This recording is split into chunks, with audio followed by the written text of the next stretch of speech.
정의당 대변인 최석입니다. 장을 장독에 담아 잘 발효시키려면 여름철에 장독 뚜껑을 열어두는데 이때 파리가 장에 알을 낳게 되면 구더기가 생기게 됩니다. 그러나 장은 한국 사람들에게 있어 없어서는 안 될 절대적 양념이므로 이런 반갑지 않은 일이 생길지라도 장을 담그는 것을 포기할 수 없습니다. 이 속담은 바로 이런 일을 빗대어서 반드시 해야 할 것은 어떤 염려, 어려움과 방해가 있어도 해야 한다는 말입니다. 문무일 검찰총장은 2014년 6.4 지방선거 당시 최응집 강원지사 후보가 권성동, 염동열, 정문원에게 불법 정치자금을 건넨 사실을 인지하고도 선거를 앞두고 정치 개입이 될까 봐 수사하지 말라고 지시했습니다. 이제 퍼즐은 완성됐습니다.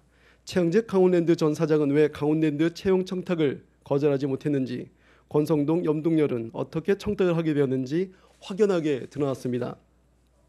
이 추악한 현실을 먼저 마주한 것은 다름 아닌 권력의 부패에 대해 누구보다도 엄격해야 할 문무일 검찰총장이었습니다. 이제 우리는 하마터면 묻힐 뻔했던 이 사건을 자유한국당의 선견지명으로 강원랜드 채용 비리 사건을 국정조사로 맞이하게 되었습니다. 국정조사를 구체적 증거도 없이 무차별적인 정치 홍세의 장으로 악용하려는 시도가 있다면 결코 자시하지 않겠다며 개난 걱정을 하며 자유한국당을 비난한 더불어민주당도 자유한국당에 엎드려 사죄할 것입니다. 온갖 험악한 범죄자들을 상대할 대한민국 검찰총장이 구더기가 무서워 장을 못 담근다는 것입니다. 구더기의 위험이 대한민국 검찰을 덮고도 넘습니다. 구더기가 무서운 문무일 검찰총장은 형법을 논하기 전에 일반 시민으로 돌아가 장 담그는 법부터 배워야 할 것입니다. 정의당은 이미 지난 2월 특별검사 수사를 요청하는 요구안을 발의했습니다. 7명의 자유한국당, 새누리당 전현직 국회의원과 문무일 검찰총장까지 연루된 이 사건은 국정조사로 시작해 특검으로 마쳐야 할 것입니다. 특검 수사로 진상규명할 것을 촉구합니다. 유치원개혁 3법에 대해 계속 어깃장을 놓으며 반대했던 자유한국당이 드디어 자신들의 자체적인 유치원 법안을 내놓는다고 합니다.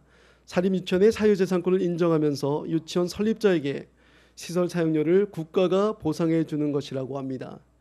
가재는 개편이라더니 사학재벌이 득실거리는 자유한국당다운 발상입니다. 유치원은 실정법상 분명히 학교로 규정돼 있고 헌법 23조는 사용의 강제성이 있을 때만 보상해 준다고 분명히 명시되어 있습니다. 자유한국당이 내놓으려는 법안은 위헌일 뿐만 아니라 노골적으로 비리 유치원의 역성을 드는 악법입니다. 더구나 유치원 원장들은 지금껏 학교를 운영한다는 명분으로 수많은 비과세 혜택을 받아왔습니다. 그에 더해 국가의 감시를 회피하며 이제껏 무분별한 회계부정을 저질러 왔습니다. 이런 마당에 국가가 시설 사학료까지 내준다는 것은 어불성설입니다. 자유한국당이 아무리 국민할 길을 우습게 알아도 사립유치원 비리에 대해 국민들의 분노는 조금 더 꺼지지 않았다는 것을 기억해야 할 것입니다. 적폐 본색을 조금이라도 떨치고 싶다면 자체 법안을 내오려는 시도를 거두고 유치원 개혁 3법의 원안 통과에 찬성해야 할 것입니다. 감사합니다.